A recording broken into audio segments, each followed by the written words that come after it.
নমস্কার বন্ধুরা, আজকে আমার বাড়িতে আমি একটু ফুলকপির কারি বানাচ্ছি।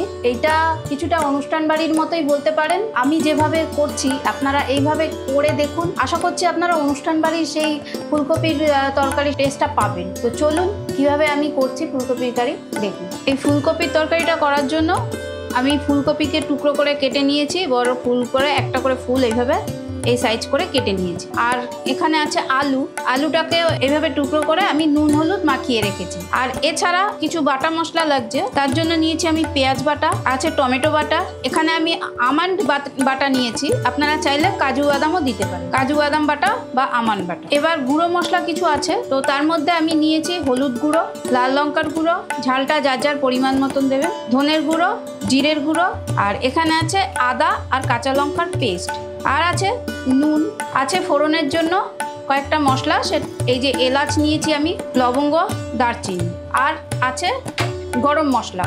এই ফুলকপির তরকারিটা করার জন্য, এটা সিজনের ফুলকপি, তো এখন খুব বেশি একটা সেদ্ধ করার দরকার নেই, তো তবুও ফুলকপিটাকে একটু জলে ভাপিয়ে নিলে ভালো হয়।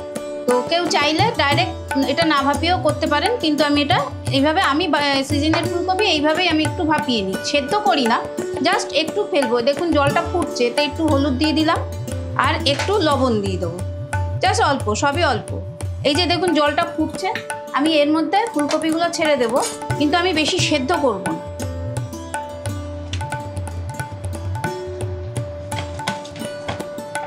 এই যে ফুলকপিটা ছাড়ার ফলে জলের টেম্পারেচারটা যেহেতু এই যে কমে গেছে, জল ফোটাটা বন্ধ হয়ে গেছে, একটু ওয়েট করব, যে জলটা ফোটা শুরু করবে আবার এটা তুলে নেব। এই দেখুন বন্ধুরা, এটা ফুটতে শুরু করেছে, এবার এই পর্যায়ে আমি এটা তুলে নেব। আমি গ্যাসটা বন্ধ করে দিচ্ছি, দিয়ে আমি এই ফুলকপিটাকে তুলে নিচ্ছি।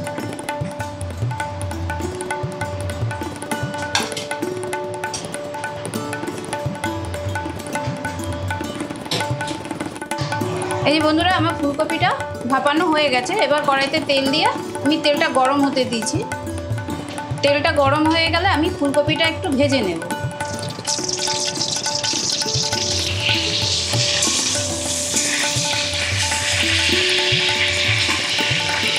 দিয়ে দিচ্ছি অল্প একটু হলুদ গুঁড়ো, সামান্য একটু লবণ।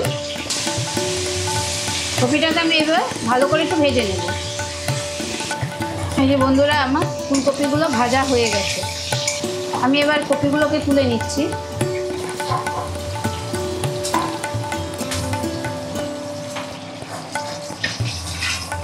এই যে কপিটা ভাজার পর যে তেলটা আছে, এই তেলের মধ্যেই আমি আলুটাও ভেজে নিচ্ছি। এবার আলুটাও আমি এইভাবে ভেজে তুলে নেব। এই যে বন্ধুরা, আলুটা আমার ভাজা হয়ে গেছে, আমি এবার আলুটা তুলে নিচ্ছি।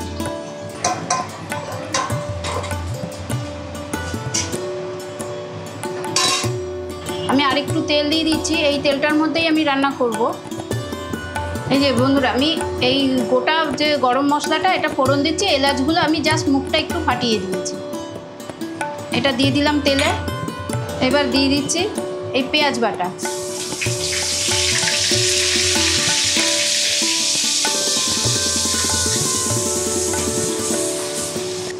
পেঁয়াজটা আমি, পেঁয়াজের কাঁচা গন্ধটা চলে যাওয়া পর্যন্ত আমি রান্না করব, ভালো করে ভাজবো পেঁয়াজ বাটাটা। পেঁয়াজ বাটা ভাজা হয়ে গেছে, তেল ছেড়ে দিয়েছে। এবার এতে আমি দিয়ে দিচ্ছি এই আদা রসুনের পেস্ট।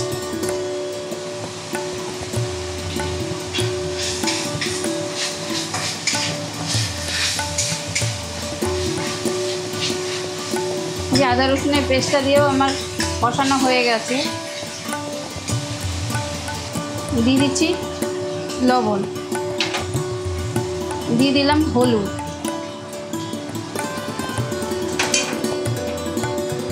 দিয়ে দিলাম একটু লাল লঙ্কার গুঁড়ো।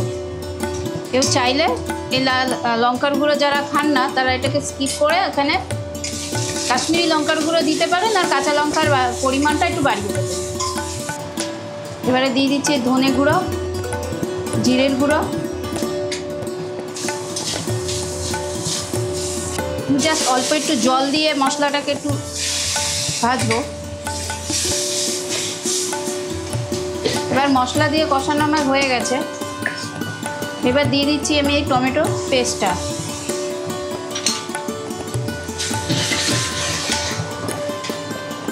বন্ধুরা, আমি যেভাবে করছি এভাবে একবার আপনারা করে খেয়ে দেখুন। আশা করছি আপনাদের সবার ভালো লাগবে এবং একটা অনুষ্ঠান বাড়িতে যেরকম ফুলকপির তরকারি করা হয় সেই টেস্টটা আপনারা পাবেন। টমেটোটা দিয়েও প্রায় হয়ে এসছে, একটু তেল ছেড়ে দিলে আমি এবার বাদাম বাটাটা দিয়ে দিব। দেখুন তেল ছেড়ে দিয়েছে, পাশ থেকে তেল বেরিয়ে এসছে। এবার আমি দিয়ে দিচ্ছি বাদাম বাটা।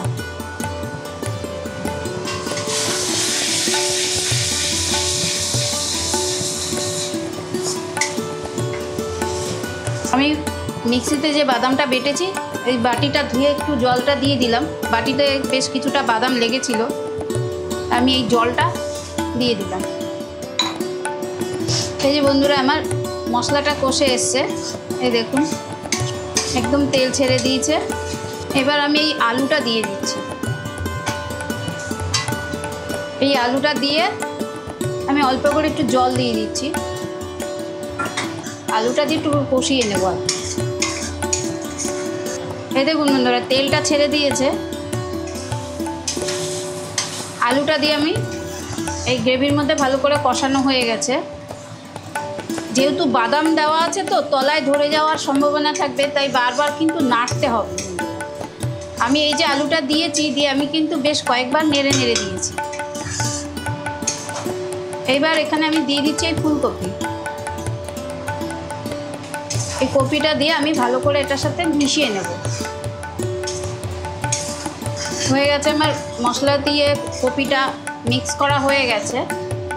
এবার আমি এতে একটু জল দিয়ে দিচ্ছি, আমার পরিমাণ মতো গ্রেভির জন্য জল দিচ্ছি। জলটা কিন্তু আমি যতবার জল ইউজ করেছি এটা কিন্তু আমি কুসুম গরম জল দিয়েছি, হালকা একটু গরম করে রেখেছি মগে, সেই জলটাই আমি ইউজ করছি।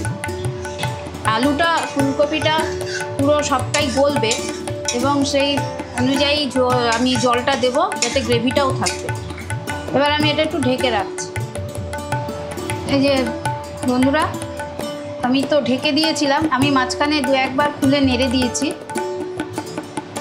দেখুন আমার আলুটাও গলে গিয়েছে, আমি তাও আরেকবার চেক করে নিচ্ছি। এই যে আলু বা কপি সবই গলে গিয়েছে। যেহেতু একটা নিরামিষ তরকারি তো এতে একটুখানি মিষ্টি দিচ্ছি।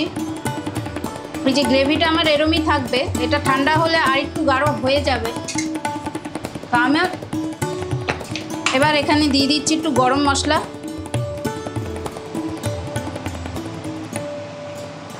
আর দিয়ে দিচ্ছি একটু ঘি। এবার আমি গ্যাসটা বন্ধ করে আমি একটু সময় ঢেকে রেখে দেবো। বন্ধুরা আমার এই রেসিপিটা যদি আপনাদের ভালো লেগে থাকে আপনারা লাইক শেয়ার কমেন্টস অবশ্যই করবেন। নতুন বন্ধুদের বলবো এরকম ঘরোয়া পদ্ধতিতে সুস্বাদু রান্না দেখার জন্য আমার চ্যানেলটাকে সাবস্ক্রাইব করতে। আর পুরনো বন্ধুদের অসংখ্য ধন্যবাদ। আপনারা বাড়িতে এইভাবে একবার বানিয়ে দেখুন, সত্যি বলছে খুব ভালো লাগবে।